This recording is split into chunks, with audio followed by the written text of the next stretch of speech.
Hello students, chapter 2. Today's topic is dimensional formula. Most important topic, most important for JEE NEET. Okay. Dimensional formula बहुत ही basic concept है और उसे हमें समझना पड़ेगा। तो उसे समझने पहले ये समझते हैं what is the meaning of dimension. Dimension का मतलब क्या होता है। तो जब भी हम लोग डायमेंशन की बात करते हैं, ठीक है, तो हमारे दिमाग में कुछ नाम याद आते हैं, like length, area,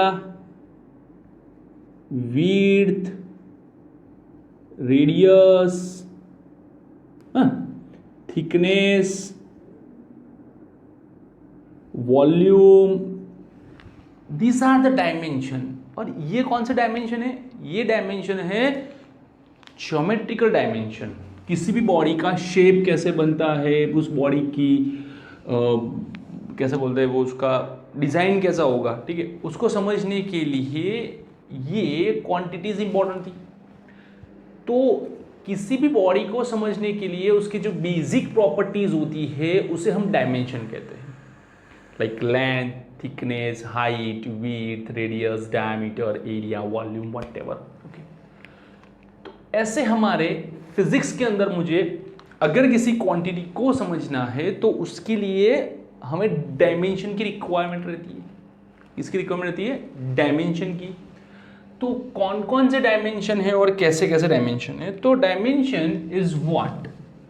these are the basic property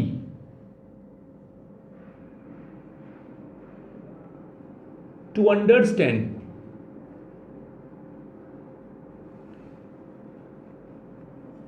any quantity or the relation of a quantity with other quantities। अगर हम फिजिक्स की बात करें तो देर आर 7 फंडामेंटल डायमेंशन, जिसे हम लोग फंडामेंटल यूनिट्स भी कहते थे, क्वांटिटीज। 7 fundamental dimensions. कौन कौन से 7 हैं? मास, लेंथ, टाइम, फिर इलेक्ट्रिक करंट, फिर thermodynamic temperature,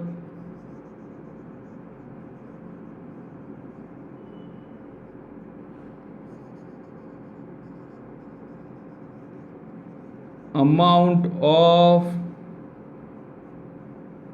substance,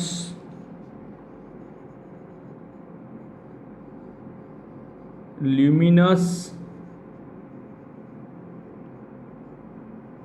intensity। These are the 7 fundamental dimension to understand the other or remaining quantities in physics। चलो, मास। मास का सिंबल है m, लेंथ का सिंबल है l, टाइम का सिंबल है t।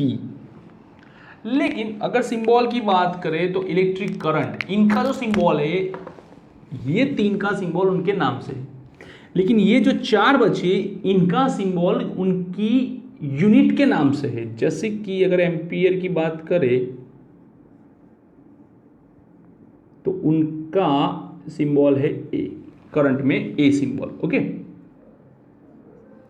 थर्मोडायनेमिक्स टेम्परेचर की बात करें तो ये आता है केल्विन में, के सिंबल है। अमाउंट ऑफ सब्सटेंस की बात करें तो ये आता है मोल में, जिसका मोल ही है। ये ल्यूमिनस जो है उसका आता है सिंड्रेला की बहन कैंडेला, जिसका सिंबल सीडी है, ठीक है। यूनिट में देखने जाओ तो मास का यूनिट किलोग्राम है, लेंथ का यूनिट मीटर है, टी का यूनिट सेकेंड है, मतलब टाइम का सेकेंड है, ठीक है। तो ये है कुछ डायमेंशंस। तो सबसे पहले आपको कुछ रूल्स समझने होंगे कि भाई डायमेंशन कैसे लिखते हैं। रूल समझाऊंगा और साथ में आपको ये भी समझाऊंगा कि यूज कैसे करते हैं एक एक एग्जांपल के साथ। जैसे कि first rule, write down, note साथ में लिखते रहना। राइट डाउन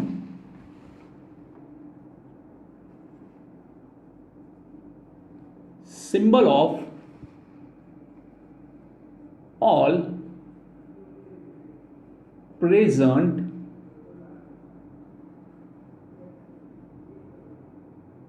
क्वांटिटी और क्वांटिटीज, ठीक है। एक एग्जांपल लेते हैं कि भाई वेलोसिटी। वेलोसिटी का होता है displacement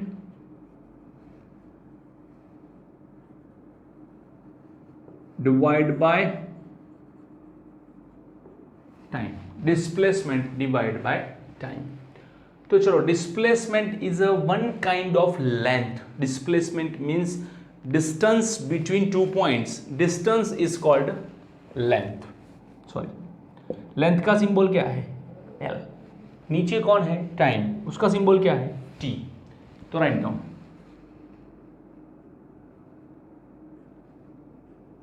L T. Okay okay. Give power or a respective power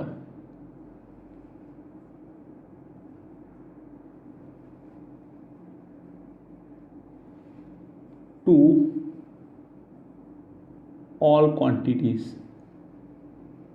their respective power। मतलब क्या होता है कि यहां पे डिस्प्लेसमेंट कितनी बार आया? एक बार। टाइम कितनी बार आया? एक बार। तो उनका रिस्पेक्टिव पावर हुआ 1 okay. Now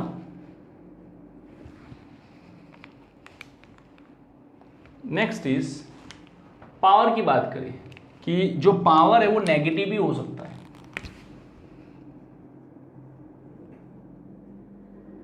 power is negative if quantity is in denominator। अगर क्वांटिटी डिनोमिनेटर में है तो पावर नेगेटिव होगा, लाइक दिस। ये टाइम कहाँ है? डिनोमिनेटर में, तो उसके आगे नेगेटिव सिंबल, उसके आगे नेगेटिव सिंबल डाल दो। Okay. And most important, give zero power if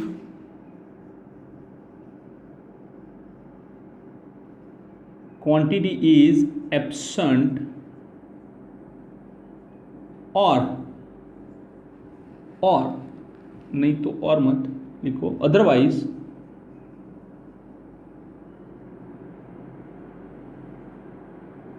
avoid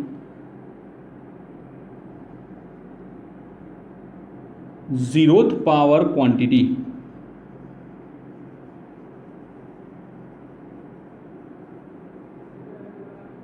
जो जीरो पावर क्वांटिटी है उसे अवॉइड करो। कैसे?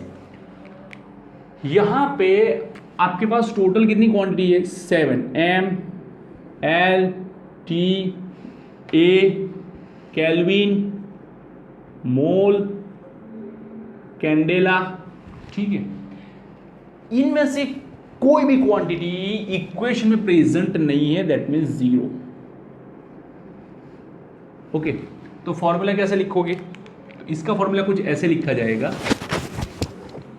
कि L1 T-1 और इतना सब बाकी 0, ठीक है। तो ये तो यार बड़ी लंबी लिस्ट हो गई। तो हम लोग जनरली जो डायमेंशन फॉर्मूला होते हैं इसमें सिर्फ 3 क्वांटिटी को मेजर मानते हैं, जो कि एम, एल और टी को। किसको? एम, एल, टी, सिर्फ 3 क्वांटिटी को मेजर मानते हैं और किसी को इतना इंपॉर्टेंस नहीं देते हैं। और अगर 12th की बात करें तो 12th में एम्पियर भी एक मेजर क्वांटिटी की तरह बाहर आएगा, तो उस टाइम पे सपोज हम उसको मान सकते हैं। लेकिन मेरी पर्सनली, मैं अगर जब न्यूमेरिकल गिनता हूँ, ठीक है, तो एक तो टाइमिंग का हमें ध्यान रखना है। तो टाइमिंग के ध्यान रखने से ये रहता है कि जो जीरो क्वांटिटी है उसे तो आप अवॉइड ही करो, लिखो ही मत। और अगर आपको लिखना भी है तो सिर्फ मास को जीरो लिखो, एल को जीरो लिखो, टी को, अगर तीन में से कोई एक एब्सेंट है तो एम, एल, टी में से किसी को आप जीरो लिख सकते हो अगर वो एब्सेंट है, ठीक है। सबको लिखने की ज़रूरत नहीं है क्योंकि पूरे 11th में ये नहीं आने वाला, ये 2 चैप्टर में आने वाला है, 2-3 चैप्टर में, ये 1 चैप्टर में आने वाला है, ये तो कभी फिजिक्स में आएगा ही नहीं। तो जो नहीं आएगा उसको बार बार क्यों लिखना है, रहने दो, अवॉइड करो। वैसे मैं तो इतने में ही सेटिस्फाइड हूँ, क्यों पता है, कौन यहाँ टाइम पास करे। दूसरा, जितना ज़्यादा लिखोगे उतना कन्फ्यूजन होगा, तो अवॉइड द कन्फ्यूजन। क्लियर? एक और एग्जाम्पल लेते हैं, लेट्स सी। फिर मैं आपको उसका एक इजी मेथड दिखाता हूं और fastest method.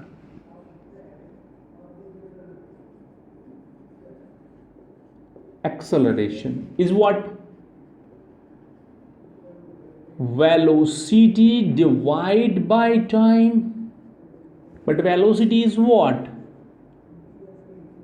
Displacement divide by time. ये तो वेलोसिटी का हुआ, ये टाइमिंग और बाकी है, ये हो गया timing. Displacement divide by time into time, that means displacement divide by time square. Displacement मतलब की लेंथ, टाइम मतलब कि टी। डिस्प्लेसमेंट का पावर कितना है? 1, time has power 2 and this power 2 is negative because it is in denominator. Okay,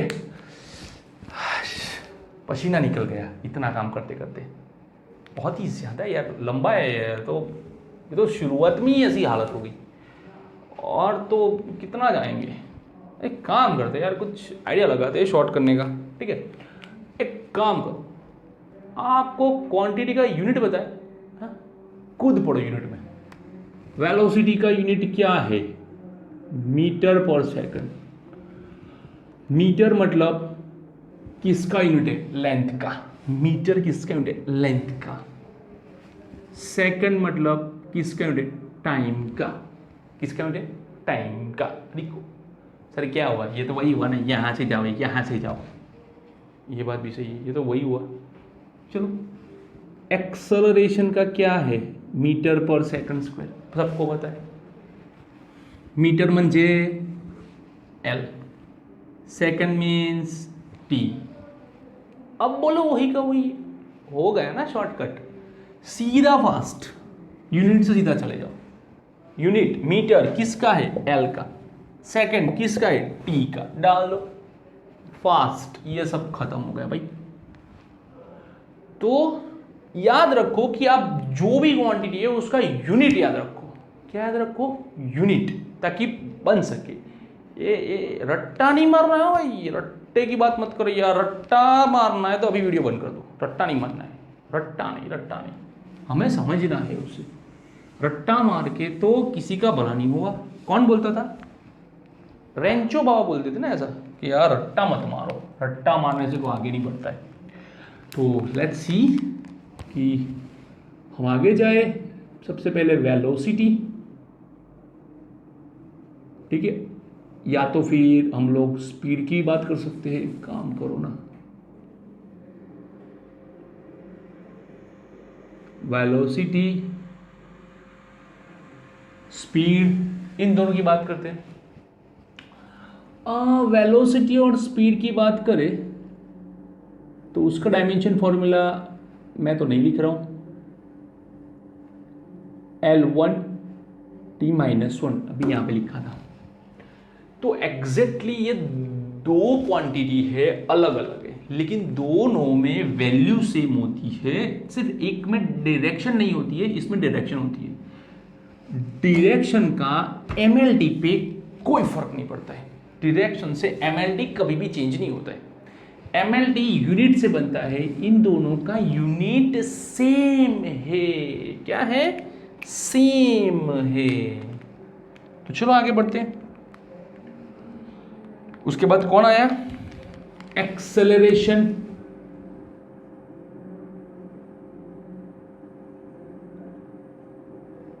कितना आया?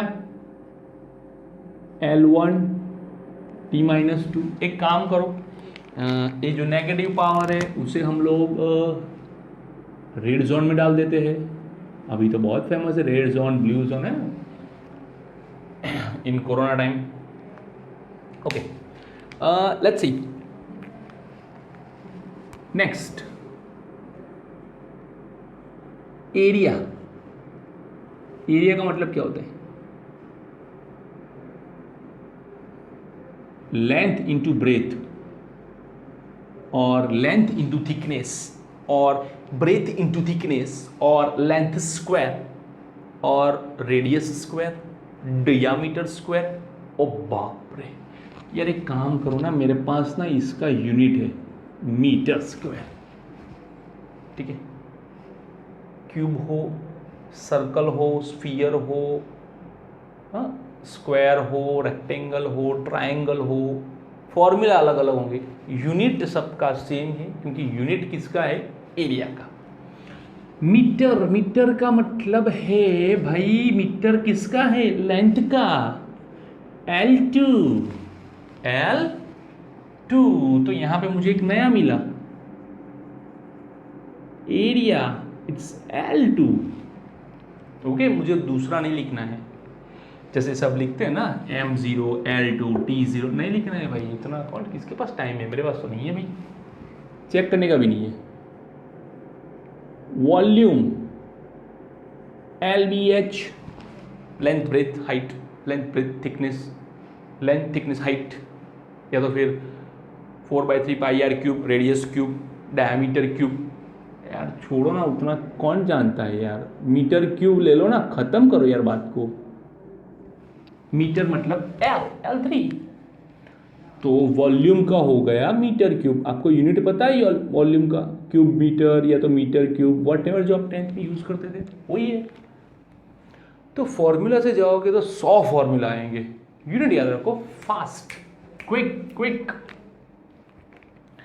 Next, density. सबसे पहले तो आप ये समझो what is the meaning of density. ठीक है, एक काम करते हैं कि जब भी कोई चीज़ लेने जाते हैं, सपोज अगर दिवाली में फटाके लेने जाते हैं, ठीक है, हमने बॉम्ब लिए, एक पैकेट में कितने आते हैं? तो 10 आते होंगे शायद। ठीक है, हमारे यहाँ 10 मिलते हैं एक पैकेट में। तो किसी ने बोला कि भाई मुझे 50 बॉम्ब चाहिए, तो वो क्या करेगा? एक पैकेट, दूसरा, तीसरा, चौथा, पांचवा, हो गया 50। ये आप पैकेट खोल के गिन सकते हो कि कितने हुए, 1 to 50 गिनोगे? नहीं। क्यों? क्योंकि आपको पता है कि हर एक पैकेट में 10 है। ठीक है, तो ऐसे 5 पैकेट है तो कितना हो गया? 50। तो पता कैसे चला ये 50 हुआ? क्योंकि आपके पास एक पैकेट की वैल्यू थी। तो एक पैकेट में कितने बॉम्ब है? द नंबर ऑफ बॉम्ब्स पर packet it's called a density. It's called a number density. Number की बात कर रहे हो तो नंबर डेंसिटी, जिसकी बात करें उसकी डेंसिटी, कि भाई नंबर ऑफ बॉम्ब्स पर packet it's called number density. तो उससे हुआ क्या फायदा कि एक पैकेट की डेंसिटी पता है, मल्टीप्लाई सिर्फ पैकेट ही की है ना, एक में 10, मल्टीप्लाई 10 पैकेट तो 100 बॉम्ब हो गए, मल्टीप्लाई 20 तो 200 बॉम्ब हो गए, मल्टीप्लाई 3 तो 30 बॉम्ब्स हो गए। सिर्फ पैकेट्स मल्टीप्लाई करो, सिर्फ पैकेट्स और कुछ नहीं। तो सेम थिंग यहाँ पे हमें जाना है मास और वॉल्यूम के रिगार्डिंग, क्योंकि जो बॉडी बनेगी, लाइक बॉडी 3 डायमेंशनल बॉडी होती है। ठीक है, तो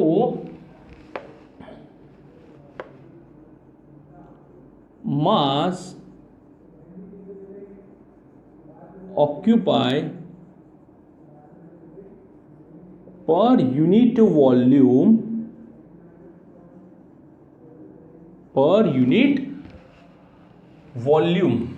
अब बच्चों याद रखो, जब भी आपके पास ये वर्ड आ जाए ना पर यूनिट, तो वो पर यूनिट किसके लिए लगाया है?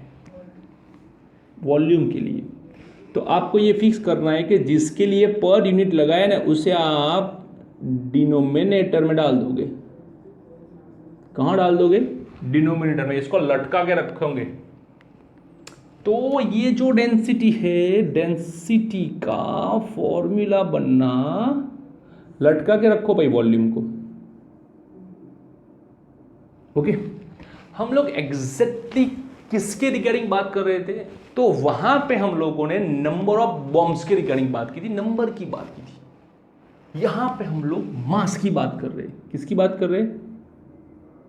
मास की बात कर रहे हैं। मास पर volume, it's called density.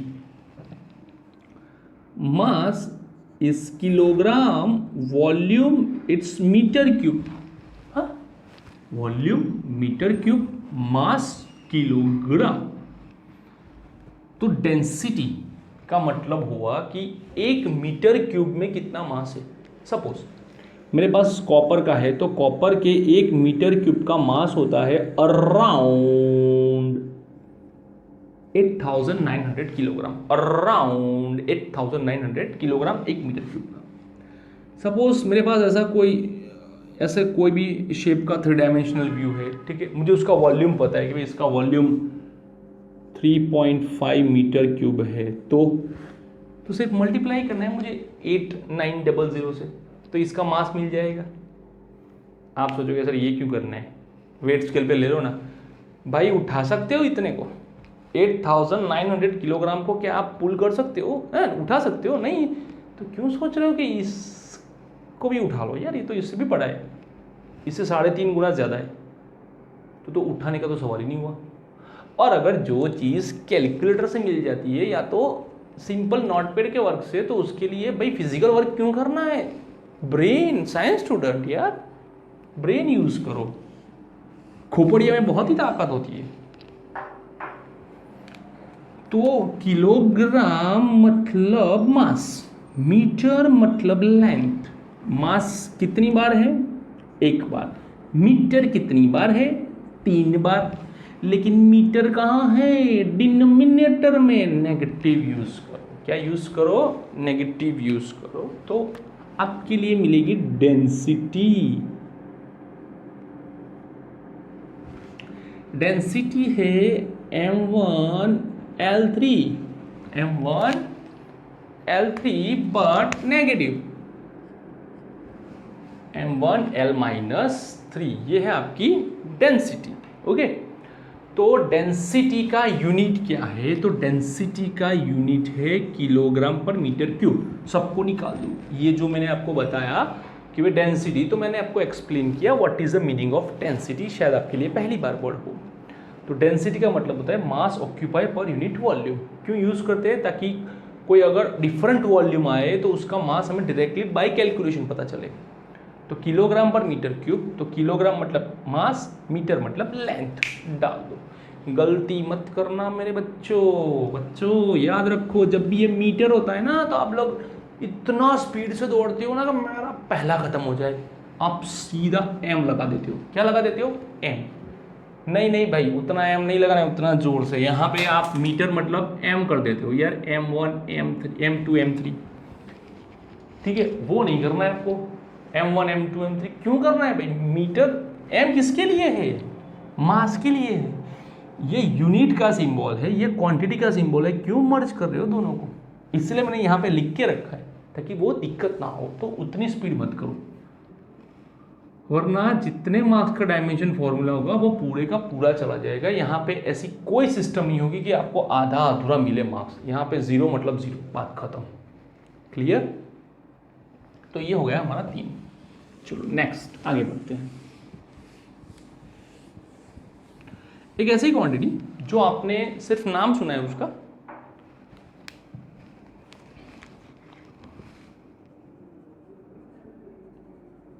Momentum, ये मोमेंटम क्यों यूज करते हैं?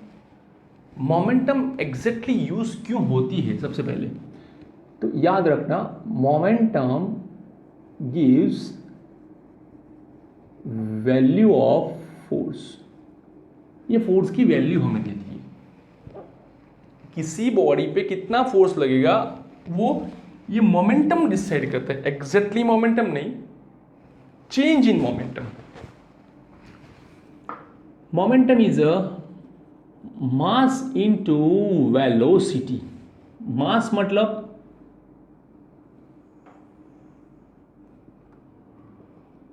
किलोग्राम, वेलोसिटी मतलब metre per second, metre per second. तो किलोग्राम मतलब मास, मीटर मतलब लेंथ, सेकेंड मतलब टी। किलोग्राम एक बार, मीटर एक बार, सेकंड एक बार, लटकता हुआ -1, -1। ओके, तो मोमेंटम का डायरेक्टली यूनिट याद रखो, किलोग्राम मीटर पर सेकंड, एक एक एक तीनों का। ठीक है, तो हो गया हमारा मोमेंटम।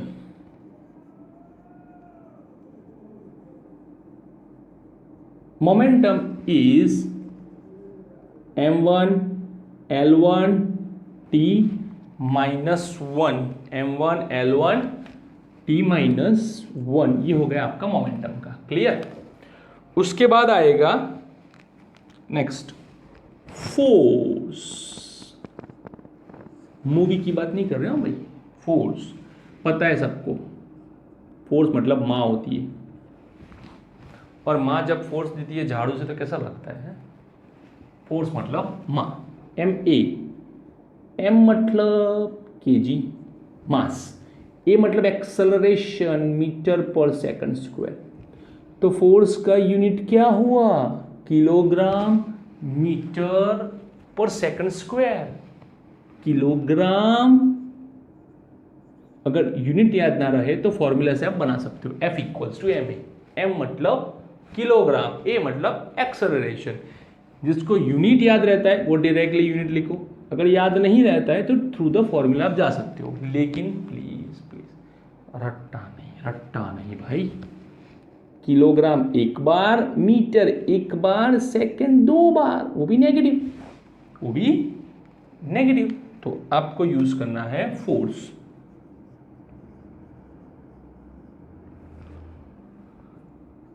ML T 1 1 2, बट वो भी नेगेटिव,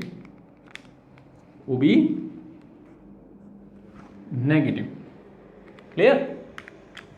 उसके बाद जो हमारा मेन है वो आएगा, और वो है वर्क। वर्क मतलब क्या? सर वर्क करने में तो हमने PhD करके रखी है यार, घर वाले बहुत ही वर्क करवाते ना। राइट, वही वर्क मतलब फोर्स इनटू डिस्प्लेसमेंट। अभी ये डिस्प्लेसमेंट कैसे हुआ? सपोज अगर मैं किसी कार को धक्का दे रहा हूं जोर से, ठीक है, वो हिल ही नहीं रही है, तो कोई दिखेगा तो क्या बोलेगा? अरे भाई काम करना, जल्दी इसको हिलाना। अरे भाई फोर्स तो दे रहा हूं, नहीं हिले तो मैं क्या करूं? आप क्या करो, उससे कोई मतलब नहीं है, रिजल्ट कुछ नहीं मिला, कार हिली भी नहीं, तो आपका वर्क जीरो। सपोज अगर कार ऐसे ही चल रही है, ऐसे ही, ठीक है, स्लोप पे आपने रख दी, न्यूट्रल करके सीधे नीचे आएगी, आपने कोई फोर्स दिया नहीं, तो भी आपका वर्क जीरो हो गया, क्योंकि आपने तो कोई काम ही नहीं किया, आपका तो पसीना ही नहीं निकला है। अगर आपका पसीना नहीं निकला मतलब आपने फोर्स नहीं दिया, तो भी आपका वर्क जीरो। अगर आपका पसीना निकल रहा है लेकिन बॉडी नहीं हिल रही है, तो भी वर्क जीरो। मतलब कि वर्क तभी माना जाएगा जब आपका फोर्स भी होगा और बॉडी भी हिलेगी, तभी उसको वर्क में जानेंगे। चैप्टर 6 में इसका डिटेल में देखेंगे, ठीक है। अभी फोर्स का क्या है, तो फोर्स मतलब किलोग्राम मीटर पर सेकंड स्क्वायर। डिस्प्लेसमेंट का क्या है, मीटर, तो इसका हो गया किलोग्राम मीटर स्क्वायर पर सेकंड स्क्वायर। अभी सोचो, अभी सपोज आपको फॉर्मूला पता नहीं होता, अगर यूनिट नहीं पता होते तो क्या होता, फोर्स का MA, डिस्प्लेसमेंट का D, ए मतलब वेलोसिटी पर टाइम, वेलोसिटी मतलब डिस्टेंस अपॉन टाइम, और ये टाइमिंग तो बचा ही बचा है, तो md²/t²। अरे बाप रे, कितना बड़ा हुआ भाई, इसीलिए बोल रहा हूँ यूनिट याद रखो, शॉर्ट में खत्म हो जाएगा। यूनिट याद रखो, शॉर्ट में खत्म हो जाएगा भाई। किलोग्राम का M1, मीटर का L2, सेकंड का 2, लटकता हुआ नेगेटिव, लटकता हुआ नेगेटिव। तो अभी आपको वर्क का फॉर्मूला समझना है। Work is what, MLT, M1 L2, लटकता हुआ नेगेटिव, लटकता हुआ नेगेटिव हो गया। ओके, आप चूज करो आपको कौन से रास्ते से जाना है। मेरा तो यही रास्ता है, आप जा सकते हो भाई। अगर आपको उस रास्ते से जाना है तो ये वीडियो आपका काम का नहीं है, क्योंकि ये वीडियो सिर्फ शॉर्ट फॉर्म में खत्म करने के लिए, very fast and very quick to remember. Okay, चलो भाई लिख लो। अगर जिसको बड़ा दूर जाना है, ठीक है, लंबे रास्ते से, तो जरा बैक फॉरवर्ड करो 10 सेकंड का, वहां पे आपको वापस मिल जाएगा, ठीक है। ओके, अभी आप बोलोगे सर यार कुछ ना कुछ हमें भी याद है कि भाई जो ये फोर्स होता है उसका फॉर्मूला तो न्यूटन भी होता है। नो प्रॉब्लम, याद रखो। तो वर्क का फॉर्मूला जूल भी होता है। नहीं नहीं नहीं सर, वर्क का फॉर्मूला जूल कहाँ से, जूल तो एनर्जी का नहीं होता है। यार ये बात भी सही है, जूल एनर्जी। तो यार याद करो, आप जो वर्क कर रहे हो वो ऐवे ही कर जाते हो, पसीना निकलता है, मैंने दिखाया था आपको, पसीना निकलता है। तो पसीना कब निकलता है, जब एनर्जी यूज होती है। तो वर्क तभी होता है जब एनर्जी होती है, एनर्जी होती है। आप बोलो कोमा में लेटा हुआ आदमी ने कार को धक्का मारा, अरे बेटा खुद सांस नहीं ले सकता, उतनी एनर्जी उसके पास नहीं है कि वो खुद सांस ले सके, उसको वेंटिलेटर पर रखा है, तो भाई वो उसका वर्क कहाँ से होगा। तो एनर्जी जिसके पास है वही वर्क करेगा, वर्क करेगा तो एनर्जी लॉस होगी, सीधी बात है। दौड़ के आते हो तो पसीना निकलता है भाई, निकलता है ना। तो फिर तो सर हमें पता है कि ये जो जूल है वो डेफिनेटली एनर्जी का डायमेंशन फॉर्मूला है। मैंने कहाँ मना किया भाई, रखो एनर्जी का, रखो ना, दोनों का एक ही फॉर्मूला होता है, दोनों का एक ही, ठीक है। तो सर ये बड़ी एनर्जी है, लेकिन वो कौन सी एनर्जी है, आपको कौन सी रखनी है, आप बोलो, हम वो रखते हैं। आपको काइनेटिक रखनी है, नो प्रॉब्लम। आपको पोटेंशियल रखनी है, नो प्रॉब्लम। आपको मैकेनिकल रखनी है, नो प्रॉब्लम। तीनों में से कोई भी रखो, और आगे भी आएगी, इलेक्ट्रिकल आएगी, मैग्नेटिक आएगी, रेडिएशन वाली आएगी, बहुत सारी आएगी, इलेक्ट्रोमैग्नेटिक आएगी। सिर्फ पीछे ये वर्ड होना चाहिए, एनर्जी, चिपका दो। ओके, तो ये है हमारे कुछ बेसिक डायमेंशन फॉर्मूलाज जो हमें पढ़ने हैं, और इसका आगे भी हमें बहुत जगह यूज करना है। लेकिन लेकिन लेकिन लेकिन हम लोग एक फॉर्मूला को सीधा यूनिट में कन्वर्ट करके जाएंगे, क्विक क्विक क्विक याद रखने के लिए, ठीक है। तो ये है हमारे क्विक फॉर्मूलाज में आएंगे, ठीक है। डायमेंशन फॉर्मूला के मैं आपको 3 लेक्चर्स दूंगा। ये आपका फर्स्ट लेक्चर है जिसमें आपको सिर्फ बेसिक और कुछ रूल्स आपको फॉलो करने हैं। दूसरा होगा, इसमें हम इसका यूज करके थोड़ी एडवांस क्वांटिटी में जाएंगे, इसको भी थोड़ा बहुत साथ में लेके जाएंगे। और जो थर्ड होगा नेक्स्ट, उसमें हम लोग डायमेंशन एनालिसिस, मतलब इसका फॉर्मूला पता करेंगे, ठीक है। 3 खत्म होने के बाद हम जाएंगे चौथे में, जो कि JEE नीट के न्यूमेरिकल्स होगा। ठीक है, तो आज के लिए सिर्फ इतना। ध्यान से पढ़ो, समझो, ताकि नेक्स्ट लेक्चर में आप फास्ट वर्क कर सको। Okay, thank you.